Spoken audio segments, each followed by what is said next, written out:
Buenos días y muchas gracias a todas las personas que nos acompañan hoy en este webinar.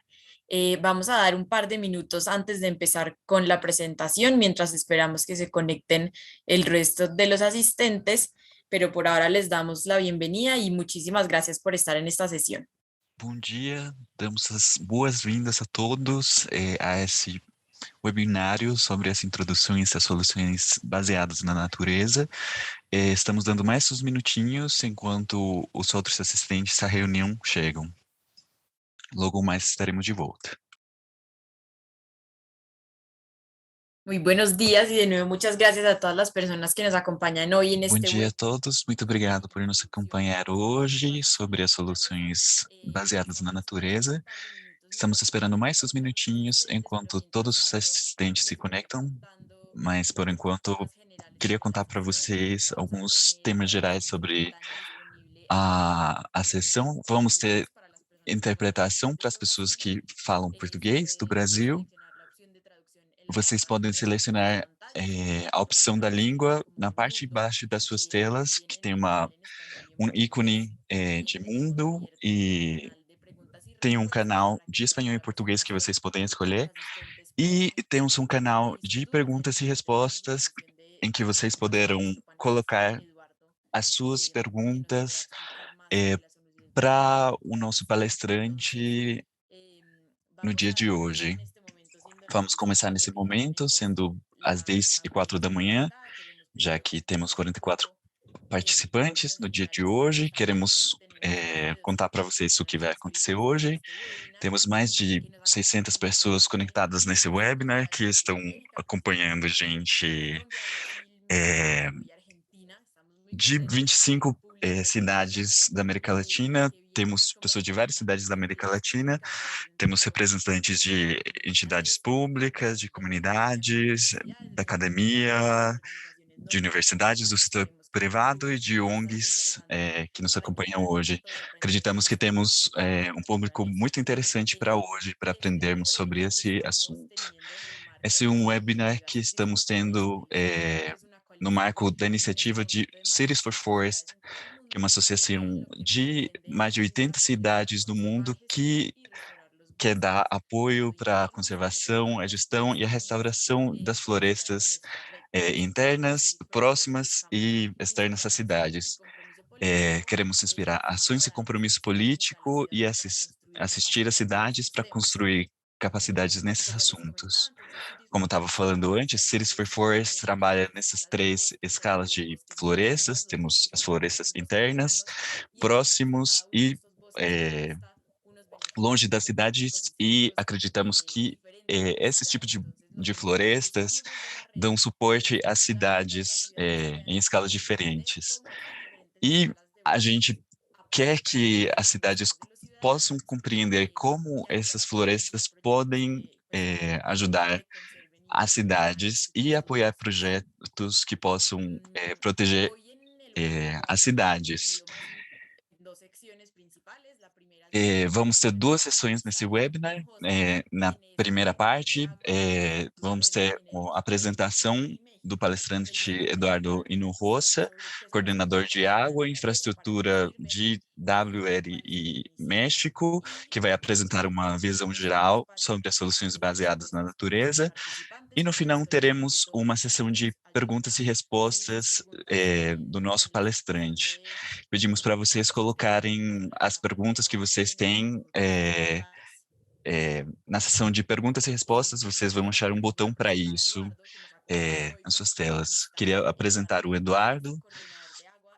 O Eduardo é coordenador de água e infraestrutura verde do programa de cidades do WRI do México. É formado na licenciatura de Ecologia da Universidade Estatal de Sonora, especializado em arquitetura da paisagem da UAM. Fez mestrado no manejo urbano ambiental na Universidade de Wageningen, nos Países Baixos. Tem experiência como no desenvolvimento e planificação urbana dos paisagens.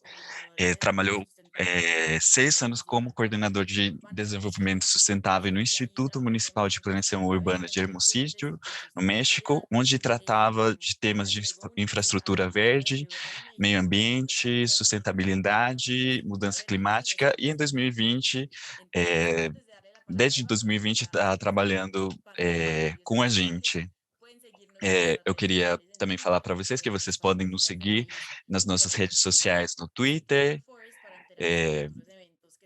para saberem sobre futuros eventos que a gente vai ter sobre esse assunto específico de soluções baseadas na natureza. E aqui estão os nossos dados de contato também, de Series for Forest. Eu sou a Silvia Duque. Desculpem, eu não me apresentei no início. Eu faço parte da equipe de WRI da Colômbia e sou co-líder do equipe de Cities for Forest e junto com o nosso companheiro, o Heitor Donado, se vocês quiserem escrever para a gente para falar sobre essa iniciativa, fiquem à vontade. Queria passar a palavra para o Eduardo sobre o que são as soluções baseadas na natureza. Obrigado. Muchas gracias, Silvia. Un segundo. Muito obrigado, Silvia. Só um minutinho. Se vocês puderem confirmar para mim quando vocês estão vendo a minha tela, tá tudo certo. Bom, muito obrigado pela apresentação, Silvia. Eu vou fazer uma apresentação um pouco mais curta hoje. Eu queria falar para vocês sobre as soluções baseadas na natureza. Como vocês podem ver aqui na minha apresentação, é uma apresentação, mas eu queria que despertasse o interesse para vocês sobre esse assunto e estou disponível para responder perguntas. Esse vai ser o conteúdo da nossa apresentação, a definição desse conceito, alguns conceitos parecidos, quais são os desafios nesse momento, como a gente pode sustentar essas soluções baseadas na natureza, quais as respostas que esse conceito pode apresentar, como se materializa no território e como a gente consegue trabalhar esse conceito junto com a infraestrutura cinza que pode apoiar, né? Queria falar dos co-benefícios também que a gente pode ter com esse conceito e como pode reforçar o sistema de abastecimento de água, que é um dos sistemas, e falaremos também sobre cidades, sobre como as cidades podem usar as soluções baseadas na natureza, e é isso. Bom, as definições que eu queria apresentar, isso que eu estou mostrando aqui é um trabalho que publicamos com WRI. Eu gosto muito porque consegue contextualizar de uma forma muito clara como podemos pensar as soluções baseadas na da natureza e como podemos relacionar elas com o capital natural e com a infraestrutura verde. O capital natural é o maior campo que engloba esse tipo de soluções, onde a gente acha os recursos naturais que sustentam a vida e o bem-estar humano. Dentro disso, a gente acha soluções baseadas na natureza, que são as ações que protegem, restauram e contribuem ao manejo sustenível do capital natural, e ao mesmo tempo atendem desafios socioambientais de forma efetiva. Depois temos a infraestrutura verde, que a gente poderia achar, pode ser um subconjunto dessas soluções baseadas na natureza, e que são sistemas que intencional e estrategicamente preservam, reforçam e restauram e imitam processos naturais para prover serviços de infraestrutura multifuncionais de maior qualidade, mais resilientes, de menores custos e com múltiplos co-benefícios. É muito importante que saibamos que quando a gente fala sobre infraestrutura verde, é que quando falamos desse conceito, pensamos em serviços de infraestrutura. Isso é muito importante. Soluções baseadas da natureza, podemos pensar dessa forma, mas é um termo um pouco mais amplo. E também tem a ver, o que tem a ver com o manejo dos bosques, mas quando a gente fala sobre infraestrutura verde, a gente está falando sobre um conceito muito mais específico e que dentro da nossa equipe a gente pensa numa diferença nesses conceitos. Mas a gente tem outros conceitos bem parecidos, homólogos, em outras iniciativas de cidades. Dois desses conceitos a gente já viu, soluções baseadas na natureza, infraestrutura verde, a gente também chama de infraestrutura natural, aproximação baseada nos sistemas, nos ecossistemas. Há múltiplas formas de chamar esse tipo de soluções, mas no fim, compartilha muito disso do que eu estava falando antes, de usar ecossistemas naturais para melhorar a forma que a gente usa os nossos recursos. Agora, quais que são os nossos desafios? Por um lado, a gente tem o abastecimento da água e da produção de energia hidroelétrica, então as SRBN ajudam a gente para recuperar. Também serve para a gente administrar alagamentos das regiões costeiras e por chuva. Dentro das cidades, a gente usa esse conceito para administração do escoamento e dos alagamentos urbanos e porque vai ajudar a lidar com esses problemas. E, por último, ajuda a gente com o manejo e adaptação à seca, que a gente pode ver em muitos territórios do mundo, que é um grande problema. Então, esse é um dos componentes mais relevantes, pelo menos no México, que a gente está tendo um efeito muito importante. Então, no fim, a gente é uma das soluções mais promissoras para a gente enfrentar o problema da mudança climática. Então, a gente considera que as soluções baseadas na natureza sustentam, mas também dependem do capital natural. Então, como a gente definiu no princípio, o capital natural são os recursos naturais globais que fazem possível a vida.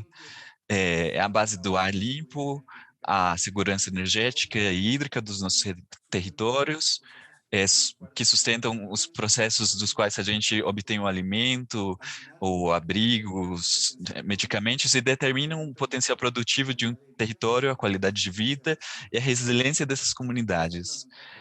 É fundamental para o bem-estar e a prosperidade. Enfim, a gente poderia falar que sem um capital natural, os territórios vão perdendo a capacidade de sustentar a vida em geral, mas principalmente o bem-estar humano. Então, as soluções baseadas da natureza têm a capacidade de regenerar e maximizar o capital natural. E podemos ver esse conceito como uma das soluções mais promissoras para lidar com esse problema. Então, consideramos que as soluções baseadas na natureza podem ser a resposta, pois podem ajudar a nossa capacidade de assegurar a dotação de serviços e infraestruturas sustentáveis, permitem que a gente faça um manejo integral dos recursos naturais, e é por isso que a gente tem um crescente reconhecimento da sua importância. E tem mais cidades que estão trabalhando com esse tipo de soluções. A gente pode ver representadas essas soluções nos nossos territórios. Os principais componentes são a vegetação, o solo, materiais inertes ou pétreos, e o produto da engenharia e corpos de água. Todos esses componentes a gente usa para fazer sistemas artificiais que replicam sistemas naturais. A gente tem alguns exemplos aqui na tela. E, por uma parte, a gente tem bosques, bacias hidrológicas, essa escala maior que a gente poderia, na que a gente poderia usar essas soluções baseadas na natureza. Depois a gente tem corpos de água, biofiltros, e corpos de água são partes do que a gente poderia considerar como soluções baseadas na natureza. Num âmbito mais artificial, a gente poderia pensar em aplicações mais urbanas, a gente poderia pensar em praças de água e lagunas de biorretenção. Em geral, a gente tem apenas uns exemplos aqui, não é a única forma que a gente pode achar essas soluções baseadas na natureza no repertório, mas queria mostrar para vocês alguns exemplos. Quando as soluções baseadas na natureza trabalham com infraestrutura cinza, elas podem operar de uma forma que incrementam a segurança hídrica das cidades. Infraestrutura cinza ou convencional, a gente poderia ver ela representada com presas, plantas de tratamento de água, o esgoto, e nas soluções baseadas em natureza, a gente pode ver exemplos como bacias hidrológicas nas escalas maiores, corpos de águas e florestas urbanas, eh, parques alagados e pavimentos permeáveis. E no final, quando a gente usa essas duas, as soluções baseadas na natureza, em sistemas que complementam os sistemas convencionais de infraestrutura, isso a gente faz para a gente impulsar serviços básicos de maneira mais resiliente, porque essa infraestrutura tem mais flexibilidade. Não é tão rígido quanto uma estrutura convencional. Alguns exemplos na paisagem urbana pode ser jardins de chuva, poços de infiltração e lagunas de retenção e tetos verdes. Todos esses sistemas e essas soluções baseadas na natureza reduzem a carga sobre o sistema de drenagem pluvial ou sanitário e dessa forma mantendo a sua capacidade de operação e prolongam a sua vida útil e brindam qualidades adaptativas a esses lugares. Por isso que a gente diz que qualquer sistema de infraestrutura convencional que é complementado com soluções baseadas na natureza, tem uma maior capacidade de resposta ante esses efeitos que a gente estava falando um pouco antes, que podem ser produto da mudança climática.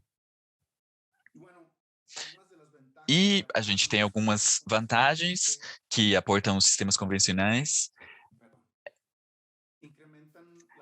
que incrementam a dotação de serviços ambientais, não apenas para atender os serviços de distribuição de água ou de abastecimento de água, mas que tem toda uma série muito ampla de serviços ambientais que incrementam e aportam, são muito mais custo-efetivas do que um sistema apenas cinza ou convencional, como eu estava falando antes, dotam esses sistemas de resiliência e flexibilidade e fazem com que eles sejam mais fáceis de se recuperar. E a gente considera que eles são sistemas vivos, né? E é por isso que a gente pensa que é uma das alternativas mais promissoras para dar resiliência às nossas cidades e territórios. Alguns dos benefícios que a gente tem a partir desses tipos de soluções são o incremento da biodiversidade, captura de carbono, melhora do bem-estar e a subsistência de comunidades vulneráveis, a diminuição do efeito da ilha de calor, a melhora da saúde pública, melhores condições para o transporte não motorizado e uma maior acessibilidade a funções recreativas.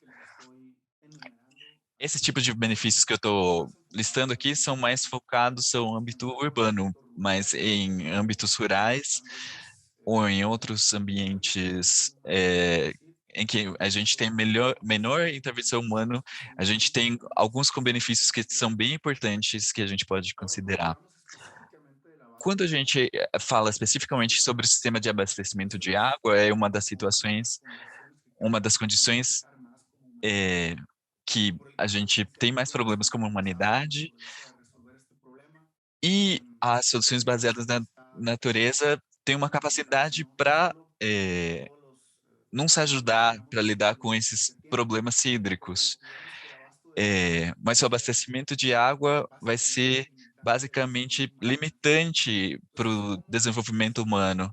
Então, quais são os princípios sobre os quais as soluções baseadas na natureza nos ajudam para lidar com o abastecimento de água?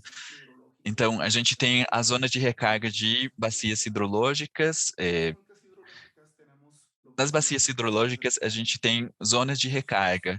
Essas são florestas em bacias altas, são ambientes naturais nas partes altas dessas bacias, que são basicamente as esponjas das bacias hidrológicas que permitem que se recarguem essas bacias e que continue o ciclo hidrológico. Então, essas zonas, quando a gente eh, dota essas bacias com mais vegetação, a gente aumenta a capacidade dessas bacias de se recargarem. E isso deriva em benefícios que são diretamente apreciáveis pelas comunidades humanas. Por exemplo, menores requerimentos para fazer água potável. Quando temos água direto do meio ambiente, a gente não necessariamente precisa fazer, a gente, desculpem, a gente precisa passar essas águas por esse processo de potabilização. Quando a gente tem essas zonas de recarga, vegetação nessas zonas, é menor essa necessidade pela potabilização. Quando a gente leva essa água para o esgoto, a gente precisa fazer esse tratamento da água. Na América, a porcentagem de água que a gente trata não é muito alta, e a gente precisa fazer esse tratamento de água para que ela consiga voltar para o meio ambiente. E evitar problemas de poluição desses corpos de água. Se a gente pensar nos corpos úmidos, que tem uma grande diversidade microbiana, quando a gente está colocando essas águas de esgoto nesses sistemas, a gente reduz o requerimento do tratamento dessas águas de esgoto. Se a gente consegue reforçar esses componentes do território natural para que possam nos dar esse serviço, nesse caso, poder colocar águas residuais nesses lugares, a gente reduz a necessidade de colocar essas águas nesses processos de tratamento e reduzimos custos com isso. Dessa forma muito simples, eu queria ilustrar como as soluções baseadas na natureza trabalham de forma ativa para melhorar o sistema de abastecimento e manejo de água nas cidades. Agora, como as cidades podem impulsar essas soluções baseadas na natureza? A gente tem caminhos diferentes, não tem uma fórmula estabelecida em como uma cidade poderia trabalhar para estabelecer esse tipo de soluções. Porém, a gente tem 4 âmbitos que a gente poderia considerar como os principais, ou a base pelas quais a gente trabalha para impulsar essas soluções. Por um lado, a gente tem a participação da iniciativa privada, ou fundos da iniciativa privada. Por outro lado, a gente tem infraestrutura pública, obras públicas, todo o trabalho que os governos fazem. Por outro lado, a gente tem o componente que é muito importante, que é o componente da educação, que é como a gente e, por outro lado, a gente tem a política pública ou as normativas, como a gente gera política pública para trabalhar nessas iniciativas baseadas nessas soluções baseadas na natureza. Então, temos muitas formas em que isso se manifesta. Então, quando falamos sobre a participação da iniciativa privada, a gente pode pensar em parcerias público-privadas. A iniciativa privada pode comprar bônus, por exemplo. Quando estamos tratando o assunto de obra pública, a gente pode pensar em programação, investimento em obras públicas. A gente pode pensar como esses processos de infraestrutura nas cidades é pensado. Então, é legal a gente pensar como a gente pode pensar nesse tipo de soluções sem infraestrutura financiada pelo governo.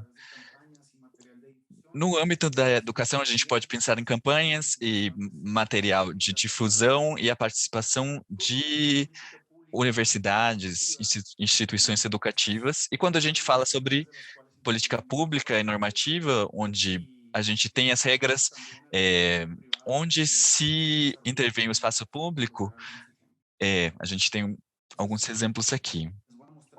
Vou mostrar para vocês alguns exemplos de como algumas urbanas estão trabalhando ou tem desenvolvido algumas iniciativas baseadas nesse conceito de soluções baseadas na natureza. A gente tem alguns exemplos de como esses elementos que eu estava contando antes participam nesse esforço de impulsar essas soluções baseadas na natureza. A gente vai começar com um exemplo no Brasil, na cidade de Curitiba, e isso que eu estou mostrando para vocês aqui na parte de cima, do lado esquerdo vocês podem ver os 4 componentes principais para impulsar as soluções baseadas na natureza. Então, a gente tem a educação, a normativa, o investimento privado e o investimento público. E na parte de baixo, a gente tem alguns componentes do que cada cidade está fazendo. O que eu estou ilustrando com essas barrinhas nas cores diferentes, ela, cada um desses componentes participa numa parte do processo. Então, no exemplo de Curitiba, a gente vê que a cidade fez um processo de, de manejo de alagamentos, porque a gente estava, essa cidade estava tendo muitos problemas de alagamentos. Então, eles começam um trabalho para aprender a lidar com esse problema, e eles estavam tentando proteger a bacia do Rio Iguaçu, para facilitar os processos de adaptação e mitigação desses processos de alargamento, que eu já estava falando anteriormente. Depois de ter realizado esse projeto depois foi realizado o plano maestro de drenagem urbano. E depois disso, a gente se realizou o planeamento da construção do Parque Iguaçu. Essa cidade tem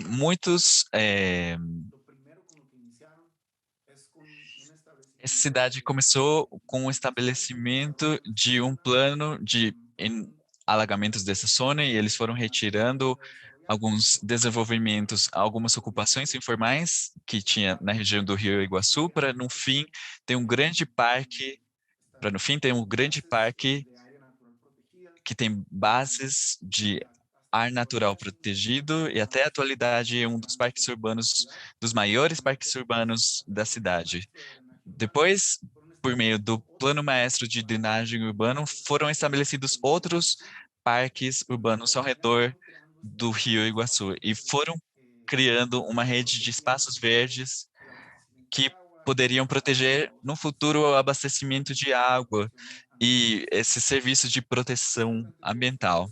Então, durante todo esse processo, eles começaram com esse projeto de manejo de alagamentos, com esse plano maestro ou mestre, com um princípio de normativa muito claro. Era parte da programação de obras públicas da cidade, então, por isso, a gente vê que essa parte de obra pública está durante todo o processo, mas a parte da normatividade, a gente precisava fazer esses instrumentos, mas quando isso foi estabelecido, quando o Rio Iguaçu, os parques urbanos, a gente tinha no início um trabalho de obra pública e um processo de educação muito intenso.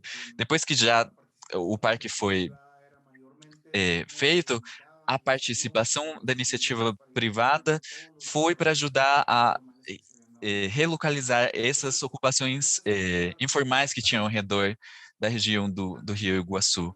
Não é um problema tão simples, como a gente sabe, mas eu queria mostrar como esses diferentes componentes podem ir participando nesse processo. Agora, gostaria de falar da política pública, no caso mexicano, em Hermosillo, Sonora, um trabalho que a gente fez em Hermosillo tem a ver com política pública e educação, principalmente. A gente começou fazendo um manual de lineamentos de desenvolvimento, design de infraestrutura verde para pensar nesse tipo de iniciativas. Depois a gente fez uma norma técnica de infraestrutura verde, uma norma técnica que era para ser usado pela iniciativa pública e pela iniciativa privada, para a gente saber como trabalhar com esse assunto. Depois a gente elaboramos a paleta vegetal de hermocídio que estabelece.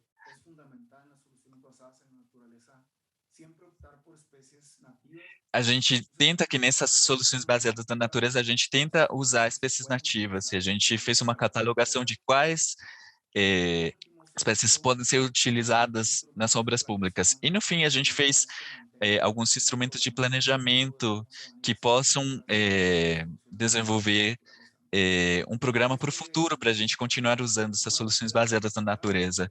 Esse não é um plano, não é o plano da cidade, mas contemplou instrumentos de gestão do solo. Então, a gente pode ver que a gente começou com um processo de educação e depois a gente fez um trabalho muito intenso na normativa, na norma técnica de infraestrutura verde, obriga que a iniciativa privada implemente esse tipo de soluções. Então,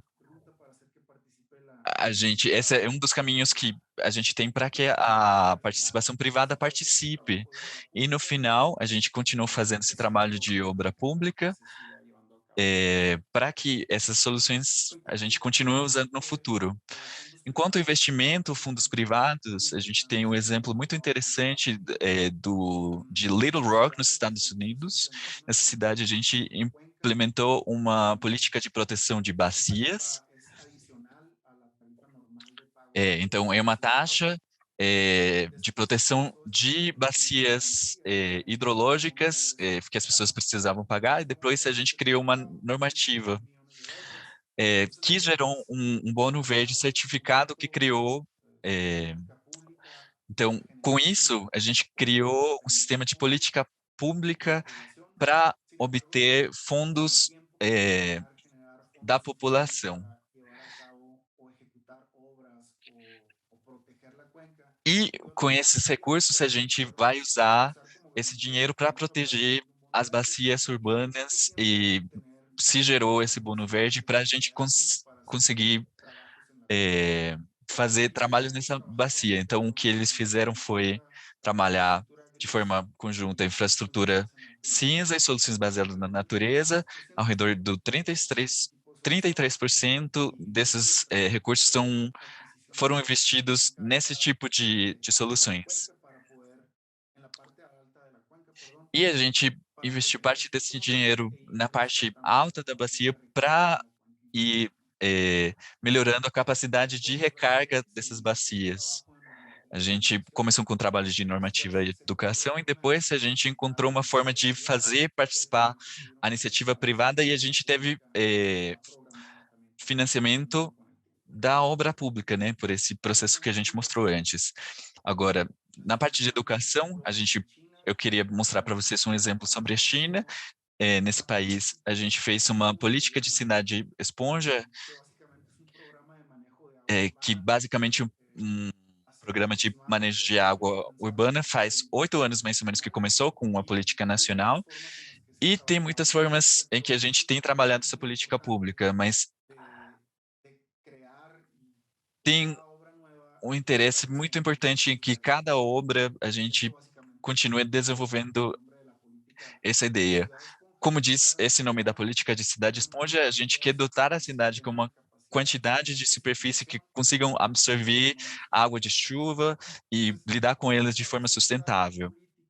Então, quando se estabelece essa grande política com esse gradiente de tetos verdes, o que eles fizeram foi um programa de educação muito intensivo, geral para toda a população, mas também muito enfocado nos desenvolvimentos imobiliários. E além disso, eles fizeram um pacote de incentivos e eles fizeram projetos ilustrativos para mostrar os desenvolvimentos imobiliários e a iniciativa privada, como eles poderiam usar essas soluções que não tinham custos muito mais altos do que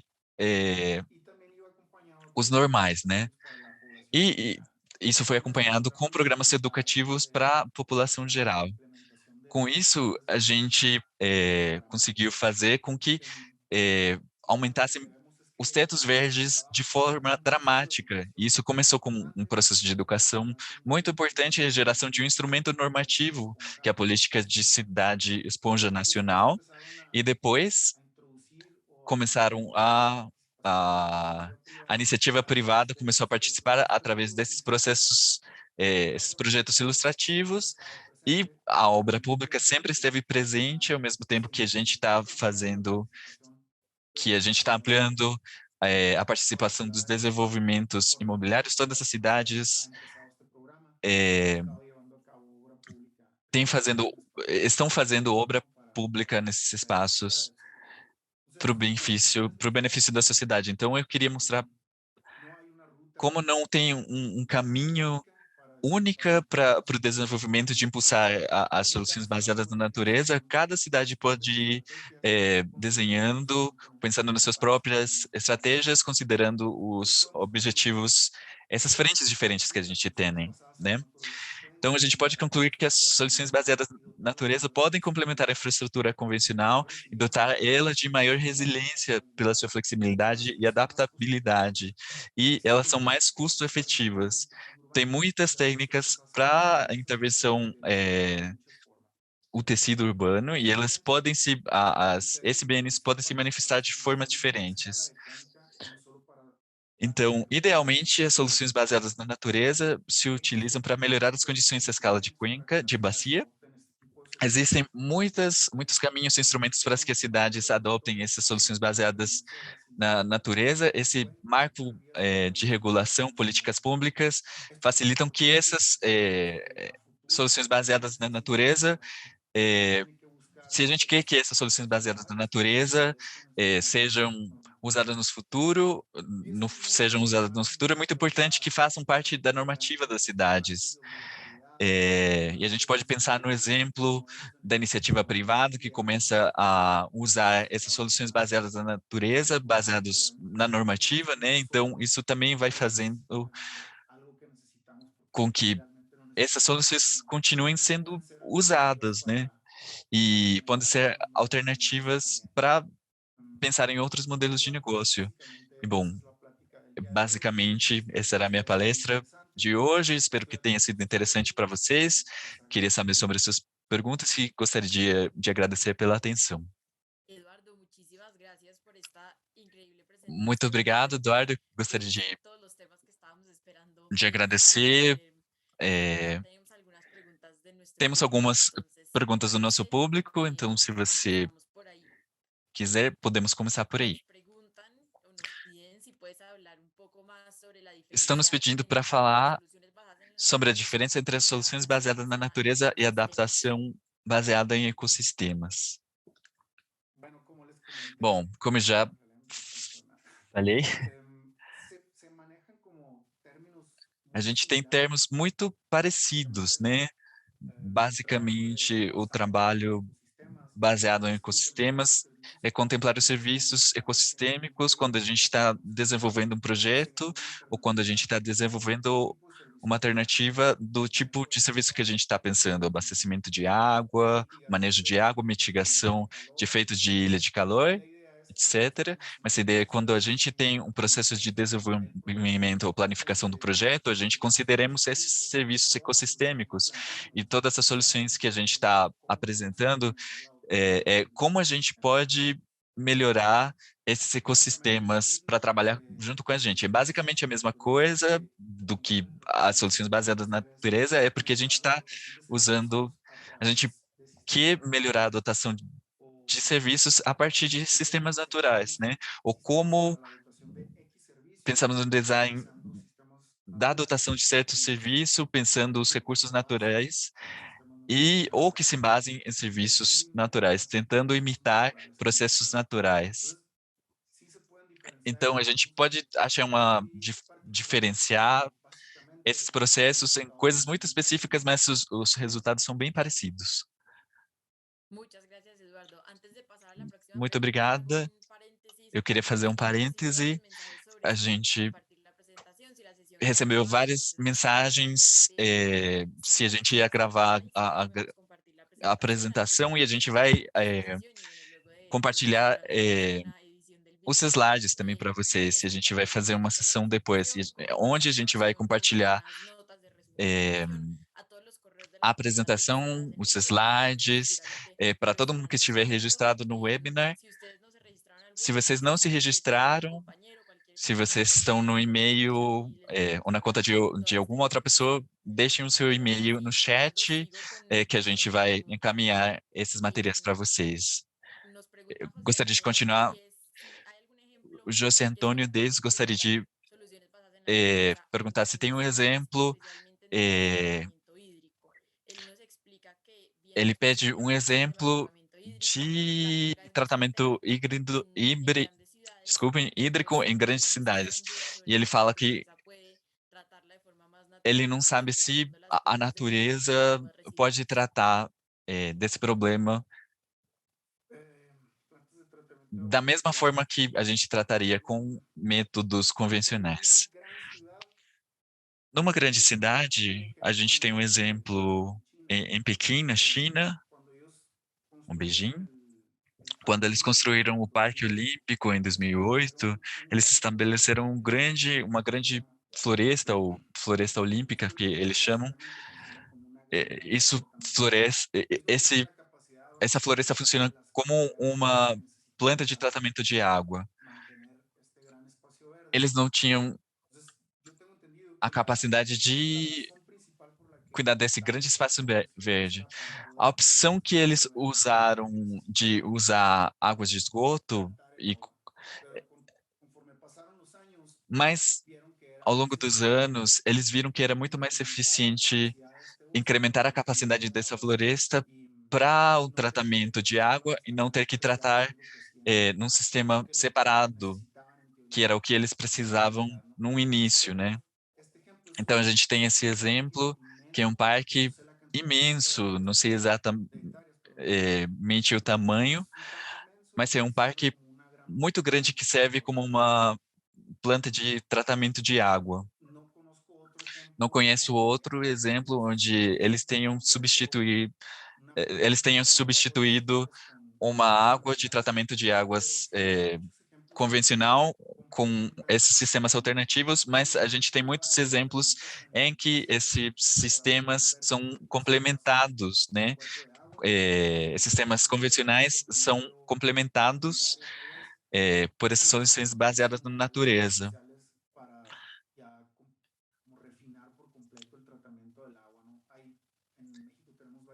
A gente tem vários exemplos no México, no Mexicali, que no norte de México a gente tem esse mesmo tipo de iniciativa. O limitante principal sempre vai ser o espaço, a área. Se você tem espaço suficiente, você pode estabelecer um sistema de zonas úmidas que você precisa para levar essa água uma qualidade necessária. Mas se você tem uma área pequena, é muito difícil que você consiga substituir uma planta de tratamento de água convencional por um sistema natural. Então, o limitante principal é a área. Não conheço um caso em que apenas com um sistema natural, uma cidade, um lugar esteja tratando a água. Mas eu acho que a gente pode complementar esses sistemas convencionais com essas soluções baseadas na natureza. Muito obrigada. Temos uma pergunta que Fabián Villalba faz.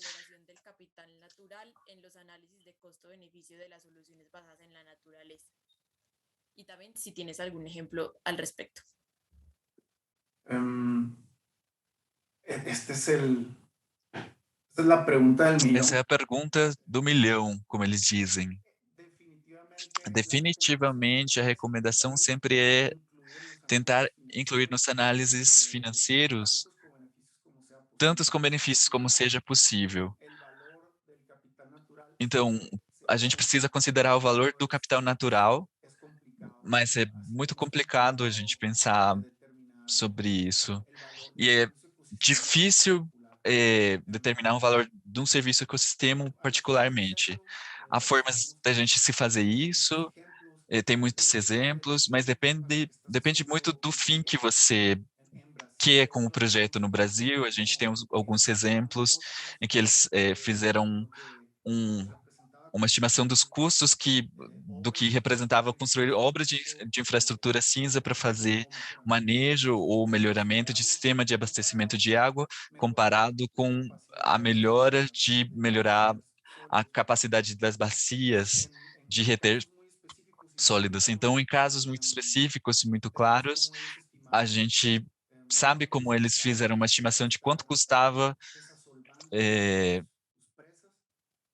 tipo, tirar a água das represas. Nesse caso, era para produção de energia, para o abastecimento de água. Isso era comparado com quanto custava restaurar os bosques, as florestas, para que todos os sedimentos que iam reduzindo as capacidades dessas represas foram retidos no solo desses bosques. Era muito melhor fazer esse manejo de sedimentos nas florestas do que levar isso para as represas. É meio complicado medir isso em termos econômicos, mas tem outros indicadores que são muito difíceis de serem mensurados, mas é bom a gente pensar sobre como que a gente pensa sobre essas soluções. É muito difícil, por exemplo, ver como estimar os efeitos de uma ilha de calor, mas a gente tenta. Em Phoenix, a gente tem um exemplo em Phoenix, nos Estados Unidos, que a gente pensa sobre quais os co-benefícios de se pensar nessas soluções. É muito complicado a gente monetizar esse habitat natural, mas a gente precisa continuar trabalhando nisso para, se vocês quiserem mais exemplos, eu posso pensar em mais alguns. Eu tenho alguns documentos que eu poderia Muchas compartilhar. gracias, Ubaldo. Seguimos que nuestro público Muito tiene obrigado. muchas dudas. Nosso Entonces, público tem Juliana algumas Montenegro, nos perguntas. pregunta Juliana sobre temas Montenegro de metodología pergunta. y un poco de tu experiencia, y es, ¿cuánto Ela tiempo queria puede demorar perguntar un proceso para coisas relacionadas una solución à basada en agua metodologia. puede servir para Então, alguna quanto ciudad? tempo Y bajo qué demora metodología se para a suele gente hacer esto. saber quais Y soluções cómo nosotros podemos baseadas na aplicar natureza esto seria en mais Chile o en apropriada alguna ciudad? num caso específico? Quanto tempo demora para fazer isso? De hecho, en WRI nosotros tenemos Bom, una metodología que se em llama WRI a gente tem que es como eh, uma valoración metodologia gris que verde. chama valoração cinza Y es verde, una metodología e é uma con metodologia pasos com muy os simples pero passos muy claros muito de cómo claros, nosotros podemos não simples, evaluar mas muito claros, de como a gente pode ir valorizando o potencial que tem alguma solução baseada na natureza específica. O exemplo que eu estava de las presas en dando Brasil. das represas em Brasil, no Brasil utilizou essa metodologia, tem sido usado no México também, e a ideia é que, Toda metodología como toda ayuda a metodologia, establecer te ajuda a estabelecer um diagnóstico das condições y después a locais, plantear e posibles depois soluciones basadas en la a naturaleza. pensar em possíveis Y la idea soluções es baseadas llegar a na una natureza e estimación daí chegar numa monetizada estimação de estas soluciones comparadas monetizada dessas con otros soluções tipos de soluciones comparadas más com outros tipos de convencionales. Que soluções al mais final podamos convencionais, hacer para un que no fim comparativo a de gente qué possa ter um solución más comparativo conviene do en términos económicos convém y en mais do términos ponto de vista ambientales. econômico e do ponto de vista ambiental e Es una social. metodología É uma útil, metodologia útil, no es completamente não é exhaustiva, hay completamente muchos detalles que exaustiva, tem uno muitos tiene detalhes que ir que determinando você tem que ir con conocimiento determinando local com conhecimento local.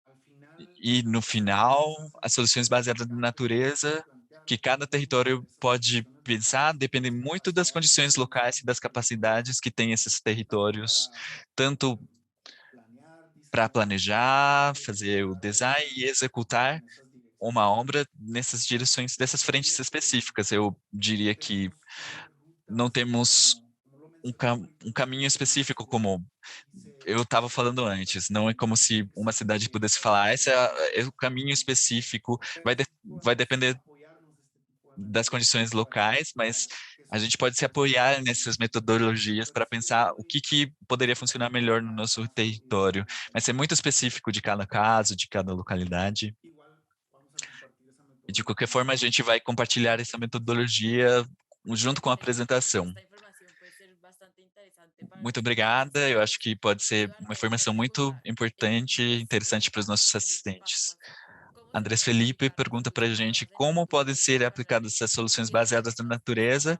para a redução do risco de desastres e mudança climática, e queríamos saber se você tem algum exemplo de uma cidade na América Latina em que as CSBNs tenham sido usadas para reduzir o risco de desastres e da mudança climática. Bom, isso pode ser aplicado de muitas formas. Em parte da apresentação, eu mostrava para vocês algumas dessas formas. Um caso muito concreto de redução de vulnerabilidade, por exemplo, é o que aconteceu na cidade do México. Como muitas grandes cidades do mundo, a cidade do México tem muitos problemas para o abastecimento de água. Uma grande parte da população tem alguns territórios que têm se estabelecido de forma informal, e isso criou uma problemática muito complexa para o abastecimento de água, por causa das condições de seca. Elas vão ser cada vez mais frequentes e tem ficado mais acentuada essa problemática. Em muitas dessas zonas tem problemas de alagamentos, e isso também é, é uma problemática que tem se tornado mais séria com o tempo, e aqui a cidade de México, o que eles estão fazendo faz 3 anos, o que eles estão fazendo instalar sistema de abastecimento, de recolhimento da água da chuva. Eles não vão ter água no ano inteiro, mas eles podem ter água de 5 a 6 meses com esses sistemas de coleta de chuva. Então, essa pressão que as autoridades tinham de abastecer água nessas cidades foi reduzido. Na cidade do México, essa iniciativa continua sendo aplicada para reduzir essa necessidade das autoridades de levar água nessas comunidades. Então, a gente tem um exemplo de uma vulnerabilidade que vai tipo se tornando mais séria, e de uma iniciativa para lidar com esse problema. Tem muitos outros exemplos de como se podem solucionar esse tipo de problemáticas. Com outras formas, teria sido muito caro solucionar ou amenizar esse problema, teria sido quase impossível. A gente tem exemplos no México de restauração de áreas úmidas urbanas para reduzir risco de alagamentos. Tem exemplos em outras partes do mundo parecidos, e também dentro da cidade para reduzir um pouco o risco desses alagamentos por causa das chuvas ou pelos rios que tem nas cidades. Eu acho que cada vez a gente tem mais exemplos. Tem um estudo publicado no ano passado, acho que em 2020, 2021, pelo WRI, que fez tipo uma coleta de todas essas soluções baseadas na natureza na América Latina. Tem mais ou menos 160 projetos ou iniciativas na América Latina inteira. É uma fonte muito boa para a gente ver exemplos e para a gente se inspirar, né, nessas outras iniciativas. Muito obrigada. Eu acho que estamos quase chegando ao fim da nossa sessão, mas a gente tem um espaço para mais uma ou duas perguntas. João Pablo Coral pergunta se você tem algum exemplo de soluções baseadas na natureza que tenham sido desenvolvidas exclusivamente desde o componente social e do trabalho da população, e não como fruto de uma política pública. Tem um caso, não sendo na América Latina, é nos Estados Unidos. Luxon, numa cidade na Arizona. A Arizona é um estado árido, de muitas complicações pela falta de água, mas faz quase 15 anos eles fizeram uma iniciativa junto com a sociedade, se organizou um grupo de cidadãos, e eles estabeleceram um grupo de Water Management Group, que é um grupo que se converteu numa AC e foi impulsando uma iniciativa de infraestrutura verde nessa cidade, eles chamam de infraestrutura verde mesmo, e é basicamente uma iniciativa de coleta de água, tanto de sistema de captação de água de chuva, ou de coleta de água de chuva. Então, se coleta a água do teto de cada pessoa, ou outros sistemas de intervenção de espaços verdes, que eles possam captar a água de chuva também, e abastecer jardins e vegetações que estejam nesses jardins. Começou com uma iniciativa cidadã, mas se tornou muito importante e em algum momento eles conseguiram gerar uma política pública. E eu acho que um exemplo global, que não é um exemplo global, mas eu acho que dentro dos Estados Unidos é um dos exemplos mais importantes de como um grupo da sociedade civil foi criando uma iniciativa que a cidade de forma permanente adotou, né, com obrigatoriedade, adotou, né, para ser usada na cidade. É um bom exemplo de como podemos sim, desde a sociedade civil, impulsar iniciativas nessa direção. Muito obrigado, Eduardo, e pensar, né, desde o aspecto social e a população. Bom, temos mais 2 minutos, vou passar para a última pergunta. Como que a gente poderia pensar em soluções baseadas na natureza que são pensados em lugares menores, né? A gente pode aplicar isso só em cidades grandes ou em espaços menores? Não, definitivamente não. Isso pode ser aplicado em qualquer cidade, em qualquer escala, na realidade. A gente poderia pensar na nossa própria casa, e aplicar essas soluções baseadas na natureza. A gente pode pensar em formas tão simples como a gente pensa os nossos jardins em casa para que eles possam receber água de chuva, né? Eu feito eu fiz isso na minha casa, conheço muita gente que tem feito isso na sua casa. O princípio básico para o design desse tipo de solução é muito simples. Você não precisa necessariamente instalar todo um sistema de captação ou de coleta de água-chuva no seu telhado para fazer isso, mas você pode basicamente modificar o seu jardim e dar a ele a capacidade de que retenha água. Então, a ideia é que é como se você fizesse uma escavação, como se você fizesse um buraco, né, para fazer uma depressão dentro, tipo, um espaço do seu jardim que permita que ele seja permeável e que ele vá já enchendo aos poucos. Isso pode ser aplicado numa escala bem pequena, né, na sua própria casa, com participação de cidadãos no seu bairro. Eu pus o exemplo de Sonora entre as iniciativas, é, mas lá também tem uma iniciativa cidadã para gerar soluções baseadas na natureza nos bairros, especificamente. Tem vários bairros onde teve uma intervenção nos parques para que ele tenha essa capacidade de permeabilidade, né, de reter água. Então, não precisa ser num espaço necessariamente pequeno, mas se você tem como fazer que a sua cidade, que a prefeitura, ou uma cidade pequena tome uma iniciativa desse tipo, tem uma iniciativa desse tipo, a gente pode participar nesse processo também.